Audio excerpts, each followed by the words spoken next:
Okay. So we got altered reality. We've got 44 feet. It's been played on a little bit, so let's see what we can do. We have World Championship pattern, 2.8 to 1, 28 mils, at beautiful Plano Super Bowl in the bar area.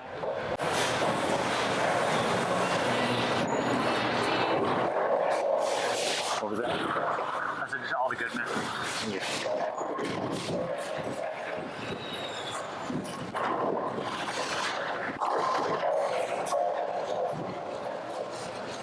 Got a little pace on it.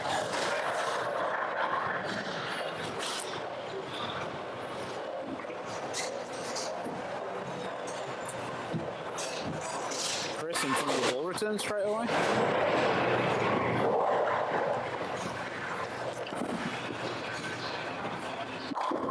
There we go.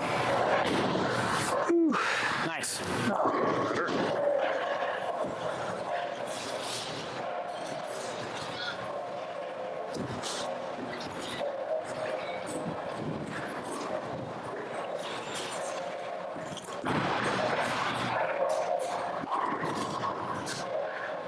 That one had me scared for a little bit. I thought I'd made sure I got it down there too much. I wasn't sure if it was going to stay in the puddle. But it actually seems to come out of that puddle. Yeah, when it came off it came off it pretty sharp. Yeah.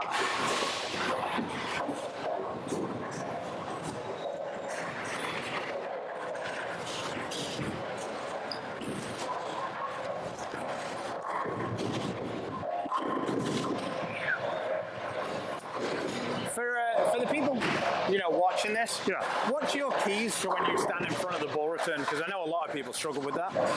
Well, like these are further up than where I would normally stand. Normally I'd be at the front set of dots, but it's in front of that. So I basically shorten up my first step. In this case, I eliminate my first step, and then just take 4 from up there. But I still go through the motion, so my foot just goes up and down instead of moving forward, so that the cadence still stays the same. Sometimes at the Weber Cup, they were so far up, it would have been 3 steps, and so my first step actually slides back, my second one goes up and then down, and then I take 3 steps. And obviously, the way to get that dialed in, I guess, is more practice than anything else. Yeah, there's no shortcut to that. You're gonna have to do it a few times to get it to where it feels halfway normal.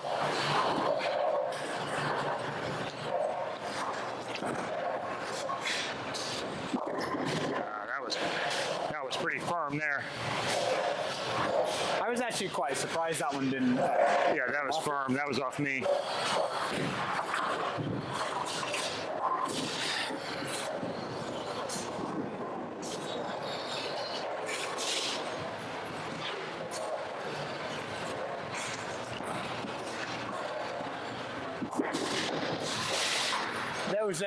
Those spares start to be a little more challenging now you don't have the 16-pound ball. Yeah, they have to hit a little more of it.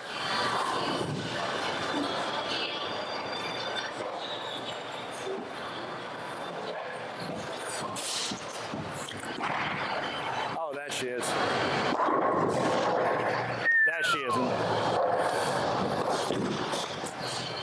A pretty good one there. Yep.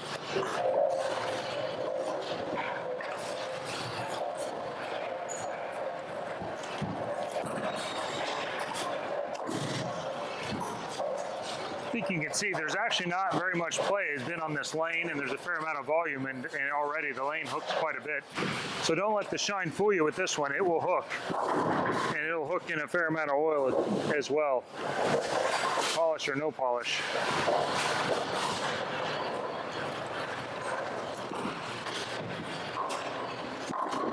Speed was just better.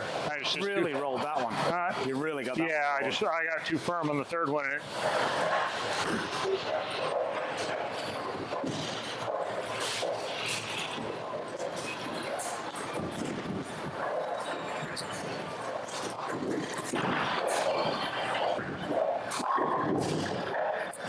That was better. I kind of got my hand more underneath that one. I didn't have that, skid, hook. Yeah. That can be a bit of a problem when you're bowling on these longer pads. fans. Especially when they got some play on them, so they see a random spot of hook and they, you know, they do that little wiggle move and lose some traction through the pins.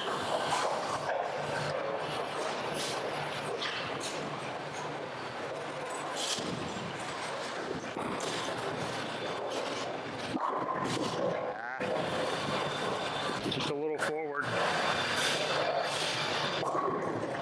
And that's the difference when you play on it. Still something that's a little easier, but still a pattern than when you're bowling on like the house shot. Those misses, you don't get away with them so automatically.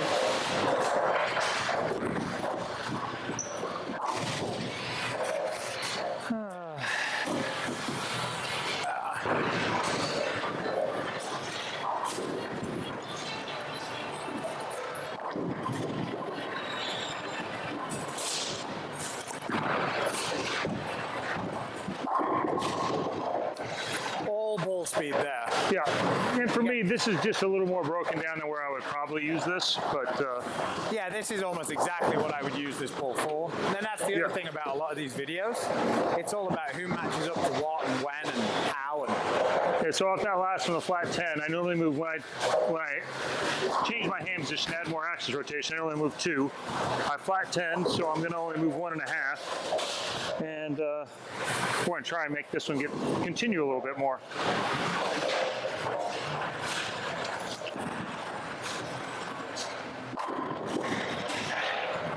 see, that's why he's in the Hall of Fame. Well, From flat 10 to rolling over the top of the 8-pin. That was a pretty nice change. so through 6 frames. still down 11. I have 269 left. Chris has 258 left. So let's see how this finishes up.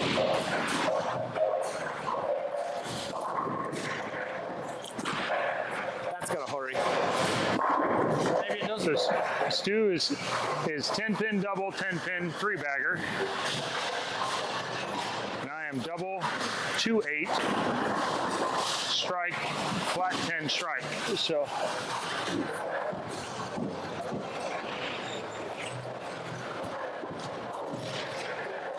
this ball is eating pins up. So Chris is saying that because he's got a piece of pin jammed in between his the outer of his thumb hole and the actual thumb hole itself. This one was pretty high flush. I'm going to move another half after I lock my thumb in.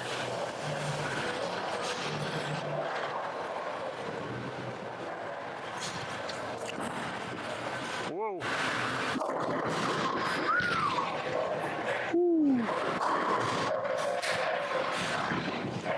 You look like Andrew Anderson on that one. Yeah. The pin spun around, and there was a pin just lying dead as a fish, Yeah. and it clipped it and it fired it into the 7-pin. Sir. Yes, sir. Still in the game. Clean living, etc., etc. Is that what you're saying at that point?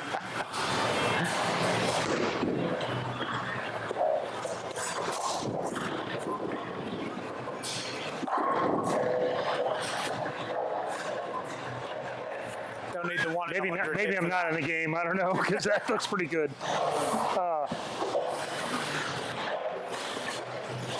Okay.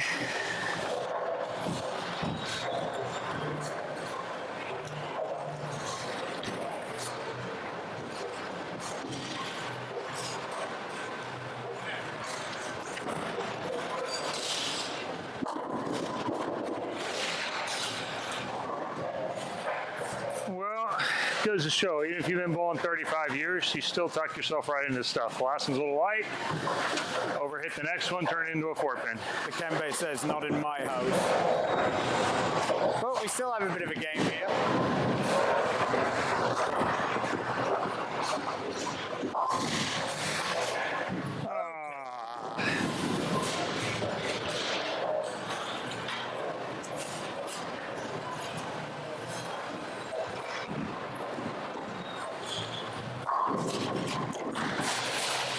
Big wheel. Wow. I love love this ball. I'm telling you. I mean, I might have the dull reality, the shiny reality, the alter. Hell, might throw another one and dull that one. See if I can just live in my own reality.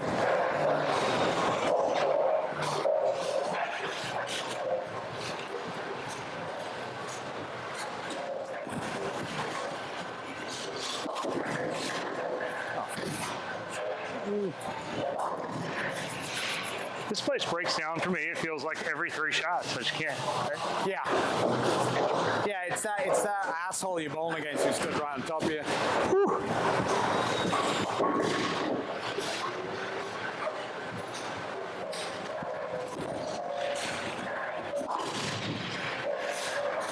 Nice effort. All right, finish it up.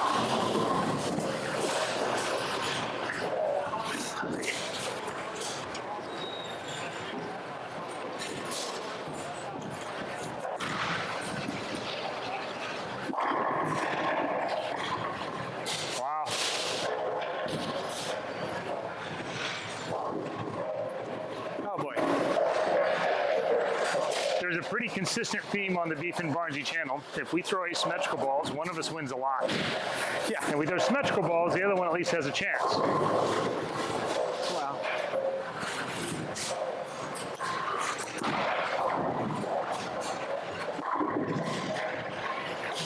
That ball looks amazing for you. Yeah, I mean, the reality looked great as well when I first got it. Mm-hmm. What would you do, like right now, if you were to make a change? Like in my mind, I think that you would look better with the reality right now. Right. Because it would be a bit smooth. Yeah, so why don't you throw that in the 10th frame just so you can see?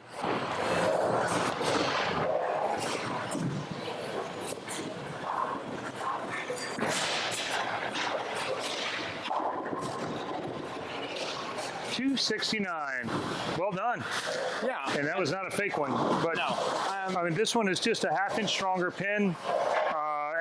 All the other specs are basically the same. It's more the cover with your skill set. You can. It's more rounded, isn't it? Like yeah. it's Now continuous. With me getting around it, now I got around the other one, and the Ultra Reality cover actually, it's much sharper, and so I got caught a couple times. So I'm gonna basically be about the same as where I was with the Ultra Reality that went through the face, and try and do the same thing and see if this blends it out the right way for me.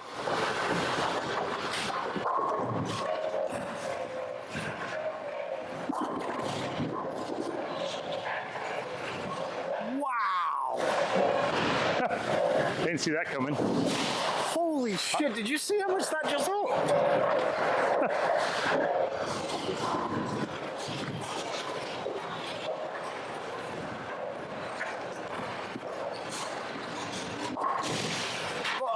When you would see that, yeah, and you'd seen what you'd seen with the other balls, would that be signify it was time for symmetrical ball, maybe? Symmetrical ball, or I got to stop rotating it so much that I've gotten too far over it.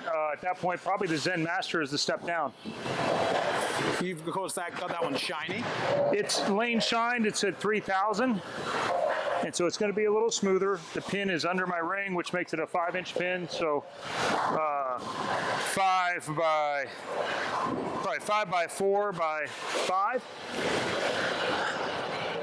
And so we'll get in here and see if we can get this thing blended out just a little bit.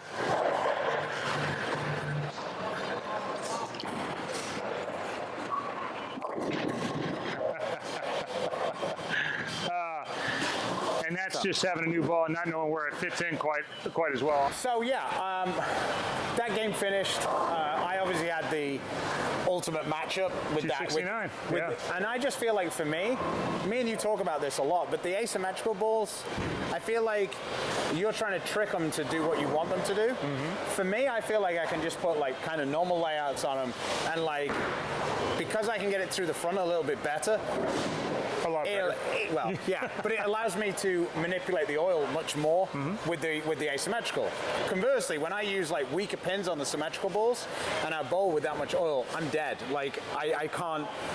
Why do you think that is, except that just getting it through the front part of the lane? I think it has a lot to do with rotation, and it's why two-handers have a lot of rotation. They like weight holes, they like big asymmetrical balls, and they bowl better with them, especially than me.